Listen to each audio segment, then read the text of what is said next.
श्री शिवाय नमस्तुभ्यम हर हर महादेव।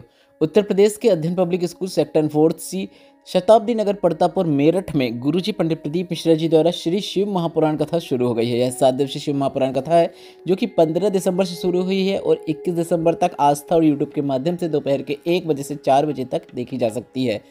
23 दिसंबर का दिन बहुत विशेष है क्योंकि वर्ष के अंतिम सोमवार की अष्टमी का योग बन रहा है और सोमवार की अष्टमी में गुरुजी ने सभी से एक विशेष उपाय करने को कहा है, जिसकी जानकारी गुरुजी ने इसी शिव महापुराण कथा में दी है। एक विशेष नियम है जिसे गुरुजी ने सभी से करने को कहा है और इसे अगर आप वर्ष में एक बार भी या फिर महीने में एक बार भी कर देते हैं तो आपको उसका लाभ वर्ष भर देखने को मिलता है।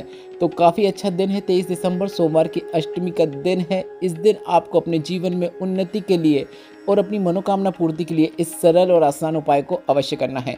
यह उपाय हम आपको इसी वीडियो के अंत में बताने वाले हैं। साथ ही हम आपको बता दें, आज 19 दिसंबर 5वें दिन की श्री शिव महापुराण कथा में गुरुजी पंडित प्रदीप मिश्रा जी ने कुल 13 उपाय पत्र और उपयोगी जानकारियाँ दी हैं। सभी की जानकारी हम आपको इस वीडियो के माध्यम से दे देंगे। अगर किन्हीं कारणवश आपने आज की कथा नहीं सुन पाई है तो पूरी कथा का रास्ता तो आपको इस छोटे से वीडियो से देखने को मिल जाएगा। बढ़ते हैं आज की कथा की पहली विशेष जानकारी की ओर। कथा शुरू होते ही गुरुजी ने कहा, पानी भी अगर आप उसमें डूब रहे हैं तो आपको एक बार बाहर निकलने का मौका देता है, मतलब पानी भी एक बार बाहर अवश्य फेंकता है।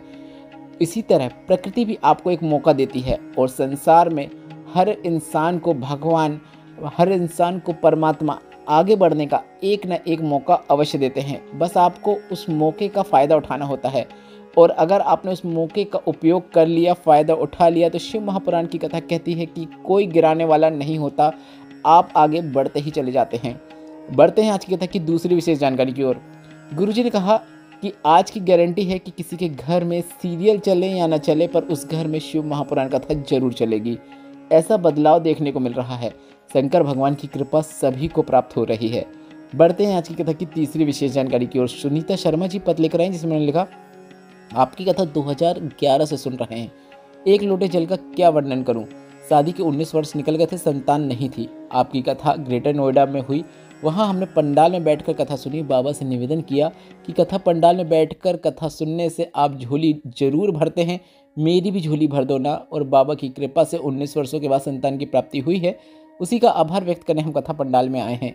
बढ़ते हैं आज की कथा की चौथी विशेष जानकारी की ओर। गुरुजी ने कहा, अगर आपको जीवन में कष्ट, दुख, तकलीफ यह सब देखने को मिल रहा है तो आपको उसे दूर करने के लिए भोलेनाथ के द्वार जाना ही पड़ेगा।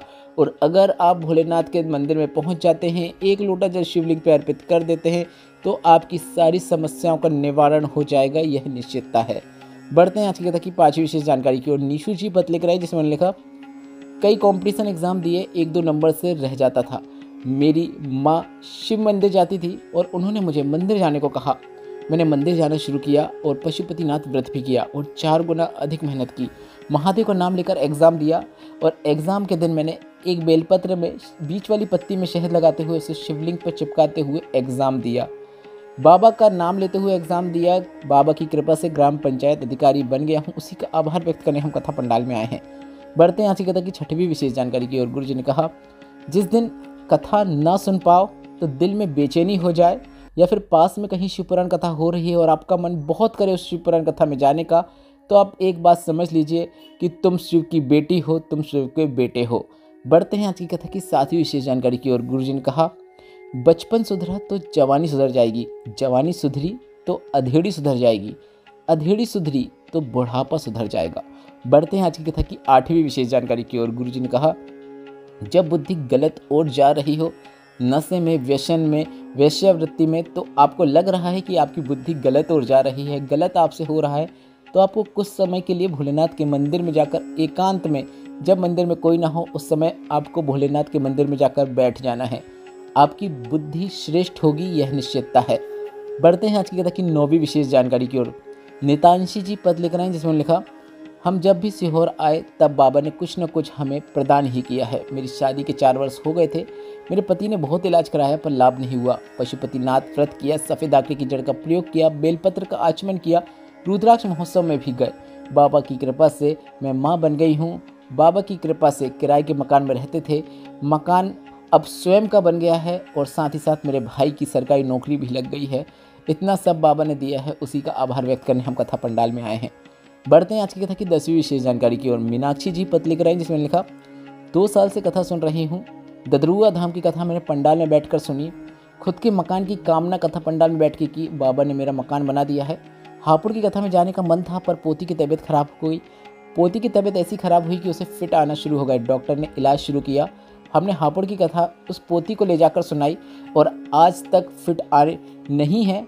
तब से मेरी बेटी ठीक है, पोती ठीक है। उसी का आभार व्यक्त करने हम कथा पंडाल में आए हैं। बढ़ते हैं आज की कथा की 11वीं विशेष जानकारी की ओर। गुरुजी ने कहा, अटल मृत्यु को कोई नहीं टाल सकता, उसका आना तय है, पर उसके पहले भी 100 बार मृत्यु आती है और उस मृत्यु को टालने का कार्य आपके द्वारा शिवलिंग पर चढ़ाया गया 1 लोटा जल कर देता है। बढ़ते हैं 12वीं विशेष जानकारी की। हम आपको बता दें 23 दिसंबर का दिन बहुत विशेष है क्योंकि सोमवार अष्टमी का योग बन रहा है और सोमवार अष्टमी बहुत दिन विशेष होता है क्योंकि सोमवार अष्टमी का ही दिन वह दिन होता है जिसे हम शिव और शक्ति के मिलन के रूप में जानते हैं। यह दिन विशेष होता है। वर्ष में सिर्फ 3 से 4 या फिर 5 सोमवार अष्टमी ही देखने को मिलती है। ऐसे में इस दिन किए गए उपायों का फल आपको शीघ्र अतिशीघ्र प्राप्त होता है। और इस मेरठ में चल रही शिव महापुराण कथा में गुरुजी ने सभी को सोमवार का एक नियम बताया है। सोमवार के दिन किए जाने वाला एक नया उपाय बताया है जिसे आपको इस 23 दिसंबर सोमवार की अष्टमी के दिन करके अधिक से अधिक लाभ प्राप्त करना है। गुरुजी ने यह तक कहा है कि यह उपाय अगर आप वर्ष में 1 बार या फिर महीने में भी 1 बार कर रहे हैं तो आपको अधिकतम फल की ही प्राप्ति होती है। तो वर्ष में जिन्हें 1 बार करना है या फिर महीने में 1 बार करना है तो वे 23 दिसंबर को यह अवश्य करें क्योंकि बहुत विशेष तिथि है। इस दिन किए गए उपाय जिस उद्देश्य के लिए आप करेंगे वह आपका उद्देश्य निश्चित ही पूर्ण हो जाता है। आपको काफ़ी सरल और आसान नियम धारण करना है, मतलब उपाय करना है। आपको सुबह, दोपहर और शाम के समय यह नियम धारण करना है। सुबह आपको भोलेनाथ के मंदिर में शिवलिंग पर जाकर जल अर्पित करना है। अब आप सुबह मतलब 12 बजे के पहले शिवलिंग पर जल अर्पित कर दीजिए। दोपहर में आपको बेलपत्र के पेड़ के नीचे एक चावल का दाना अर्पित करके बेलपत्र के पेड़ की 7, 11, 21, 51, 108 या 151 मतलब जितनी आपसे बन सके उतनी परिक्रमा करना है। आप चाहो तो 7 परिक्रमा भी कर सकते हैं। अब कई लोगों का प्रश्न रहता है कि दोपहर में कब जाना है, तो दोपहर में आप 12 बजे के बाद कभी भी जाकर बेलपत्र के पेड़ के नीचे चावल का दाना अर्पित करके परिक्रमा कर सकते हैं। इसके बाद शाम के समय आपको बेलपत्र के पेड़ के नीचे एक लंबी बाती का घी का दीपक प्रज्वलित करना है और भोलेनाथ के मंदिर में या फिर मंदिर के द्वार में आपको एक गोल बाती का घी का दीपक प्रज्वलित करना है। दोनों जगह मतलब एक एक दीपक प्रज्वलित करना है। अब शाम का समय कई लोगों का यह रहता है कि कब जाए, तो शाम का समय प्रदोष काल का रहेगा। सूर्य अस्त के 45 मिनट पहले से लेकर 45 मिनट बाद तक का समय प्रदोष काल कहलाता है। तो तब जाकर आपको यह दीपक वहाँ पर प्रज्वलित करना है। शाम को आप शाम के 6 बजे से लेकर 8 बजे के बीच में जाकर भोलेनाथ के मंदिर में और बेलपत्र के पेड़ के नीचे दीपक प्रज्वलित कर सकते हैं। बस इतना ही करना होता है। जीवन में कितना ही दुख, तकलीफ, कष्ट चल रहा हो वह दूर हो जाता है और जीवन में आपको उन्नति देखने को मिलती है। घर का एक सदस्य भी यह उपाय करेगा तो इसका लाभ घर के सभी सदस्यों को देखने को मिलता है। बढ़ते हैं आज की कथा की 13वीं और अंतिम जानकारी की ओर। गुरुजी पंडित प्रदीप मिश्रा जी की अगली शिव पुराण कथा 24 से 30 दिसंबर 2024 तक रायपुर में होगी। पुराना धमतरी रोड, सेजबहार, रायपुर। और इस कथा का समय 2 बजे से 5 बजे तक रहेगा। जजमान कमल जी हैं। इसके बाद नए वर्ष की पहली शिव पुराण कथा 4 से 10 जनवरी 2025 तक छुरिया हालेकोसा राजनांदगांव में होगी। इसके बाद 16 से 22 जनवरी 2025 तक सूरत, गुजरात में होगी। उसके बाद 24 से 30 जनवरी 2025 तक साकरी, महाराष्ट्र में होगी। उसके बाद 1 से 7 फरवरी 2025 तक काकेड़, छत्तीसगढ़ में होगी। उसके बाद 10 से 16 फरवरी 2025 तक प्रयागराज में होगी। उसके बाद 17 फरवरी से 23 फरवरी 2025 तक शिव पुराण कथा तारा बाबा की कुटिया, सिरसा में होगी। उसके बाद 25 फरवरी से 3 मार्च 2025 तक रुद्राक्ष महोत्सव सीहोर, कुबेरेश्वर धाम में होगा। शिव पुराण कथा का भी आयोजन होगा। इस वीडियो में बताया गया उपाय से संबंधित अगर अभी भी आपके मन में कोई प्रश्न है तो वो प्रश्न आप कमेंट बॉक्स के लिए पूछ सकते हैं। हम आपके प्रश्नों का उत्तर देना शुरू कर दिए हैं। आपको आपके प्रश्न का उत्तर निश्चित 1 दिन के अंदर ही मिल जाएगा। वीडियो उपयोगी लगा हो, आज की कथा से आपको आनंद की प्राप्ति हुई है तो इस वीडियो को लाइक करके कमेंट बॉक्स में श्री शिवाय नमस्तुभ्यम या फिर हर हर महादेव अवश्य टाइप कीजिएगा।